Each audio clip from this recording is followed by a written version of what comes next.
Hi అండి. బీరకాయ కోడిగుడ్డు కూర. బీరకాయ తినని వారు కూడా చాలా ఇష్టంగా తింటారు. నేనైతే 3 మంచి లేత బీరకాయలు తీసుకొని పొట్టు తీసి కట్ చేసి పెట్టుకున్నాను. అందులోకి ఒక మీడియం సైజు ఆనియన్, కొన్ని కల్యమాకు రెబ్బలు, స్టవ్ మీద గిన్నె పెట్టుకొని ఆయిల్ పోసుకొని పోపు దినుసులు వేగాక మనం ముందుగా కట్ చేసి పెట్టుకున్న ఆనియన్స్, కల్యమాకు వేసుకొని బాగా ఫ్రై చేసుకోవాలి. అందులో కొంచెం సాల్ట్ వేసుకోవాలి. ఆనియన్స్ మంచిగా వేగిన తర్వాత అల్లం వెల్లుల్లి పేస్టు, పసుపు వేసుకొని అవి కూడా వేగినాక మనం ముందుగా కట్ చేసి పెట్టుకున్న బీరకాయలు వేసుకోవాలి. బీరకాయ కోడిగుడ్డు కూర చపాతీలోకి చాలా బాగుంటుంది, అన్నంలోకైనా చాలా బాగుంటుంది. తప్పకుండా ట్రై చేయండి. ఒకసారి పోపులో మనం బీరకాయలు వేసుకున్న తర్వాత కలుపుకోవాలి.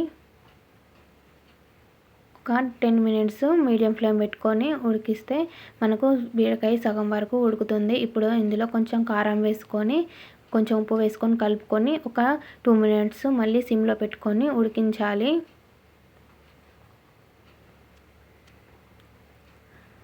మా కారం అనేది బాగా కారంగా ఉంది, అందుకే మేము కొంచెమే వేసుకున్నాను. కారం చూసి వేసుకోండి మీ కారం ఎలా ఉంటుందో. ఒక 2 మినిట్స్ ఉడికించిన తర్వాత ఇప్పుడు మనం ఒక 3 కోడిగుడ్లను ఇందులో కొట్టి పోసుకోవాలి. మీకు కావాలనుకుంటే ఇంకో ఎక్కువైనా ఎగ్స్ వాడుకోవచ్చు, చాలా బాగుంటుంది. ఎగ్స్ ఎక్కువ వేసుకున్నా చాలా బాగుంటుంది. ఉల్లిగడ్డ కోడిగుడ్డు కూర లాగానే ఉంటుంది బీరకాయ కోడిగుడ్డు కూర కూడా.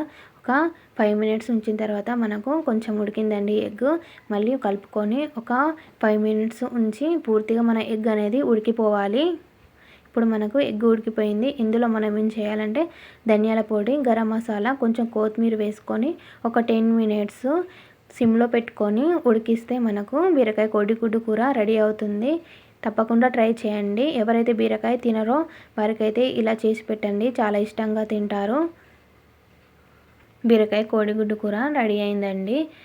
ఇంతే సింపుల్గా వండుకోవచ్చు. మీకు ఎలా వచ్చిందో మాకు కామెంట్ చేయండి. తప్పకుండా ట్రై చేయండి.